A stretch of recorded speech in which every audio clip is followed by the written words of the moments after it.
छूने वाली लगेगी। मेरी कहानी एक मेहनतकश किसान की आत्मकथा, लगभग 6 मिनट। मेरा नाम रमेश है और मैं रामपुर नाम के एक छोटे से गांव में रहता हूं। मेरा परिवार बहुत साधारण है। मेरे पास बस एक छोटी सी जमीन है जिससे किसी तरह हम सबका गुजारा हो पाता है। सच कहूं तो ये जमीन पर्याप्त नहीं है। मेरे जीवन में संघर्ष और मेहनत ही सब कुछ है। मैं जानता हूं कि अगर मैंने काम नहीं किया तो मेरा परिवार भूखा सोएगा। इसलिए मैं हर रोज सूरज निकलने से भी पहले यानी भोर में ही अपने काम पर निकल जाता हूं। मैं एक मजदूर हूं जो गांव से दूर एक शहर में दिहाड़ी पर काम करता है। सुबह का नाश्ता करना तो मेरे लिए एक सपना है। मैं अक्सर बिना कुछ खाए ही घर से निकल पड़ता हूं। सुबह जल्दी उठना, कई मील पैदल चलकर या किसी तरह काम की जगह तक पहुंचना और फिर पूरे दिन हाड़तोड़ मेहनत करना, यही मेरी दिनचर्या है। मेरी भूख कई बार मुझे बेचैन कर देती है, लेकिन मैं अपनी मजबूरी को याद करके अपनी भूख को दबा देता हूं। मैं सोचता हूं, अगर आज काम नहीं किया तो शाम को बच्चों को क्या खिलाऊंगा। जब शाम को मैं घर लौटता हूं तो मेरा शरीर पूरी तरह से थक चुका होता है। मुझे ठीक से 2 वक्त का भरपेट खाना भी नसीब नहीं होता। जो छोटी सी जमीन मेरे पास है उससे इतना अनाज नहीं हो पाता कि पूरे साल भर आराम से गुजारा चल सके।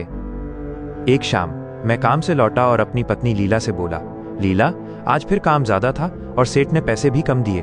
मुझे लग रहा है इस बार हमें अपनी जमीन का कुछ हिस्सा बेचना पड़ेगा। लीला की आंखों में आंसू आ गए। वो बोली, हमारी ये जमीन ही तो हमारी आखिरी उम्मीद है रमेश। इसे मत बेचो, हम और कम खा लेंगे, लेकिन इसे बचा लो। मैंने उदास होकर कहा, मैं भी यही चाहता हूं लीला, लेकिन मैं बच्चों को भूखा नहीं देख सकता। ये छोटी सी जमीन जिस पर हम बचपन से काम करते आए हैं, अब हमारा पेट नहीं भर पा रही है। अगले दिन जब मैं काम पर जा रहा था तो रास्ते में एक बूढ़े किसान मिले। मैंने उन्हें अपनी सारी कहानी बताई, भोर में उठना, खाली पेट काम करना और जमीन बेचने की मजबूरी। बूढ़े किसान ने ध्यान से सुना और मुस्कुराकर बोले, रमेश, तुम बहुत मेहनती हो, लेकिन तुम्हारी मेहनत सही जगह नहीं लग रही। तुम्हारे पास जो जमीन है वो सोने से कम नहीं है। तुम पूरा दिन बाहर मजदूरी करते हो, लेकिन उस जमीन को ध्यान नहीं देते।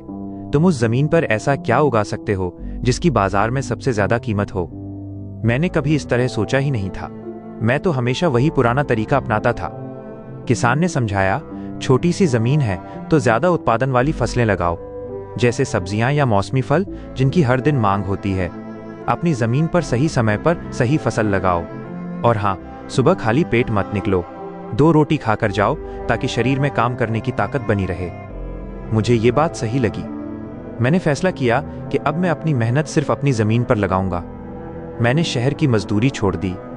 अब मैं भोर में उठता और अपनी जमीन पर जी जान से काम करता। मैंने अच्छी खाद का इस्तेमाल किया, नई तकनीक सीखी और किसान की सलाह पर ज्यादा कीमत वाली सब्जियां उगाना शुरू किया।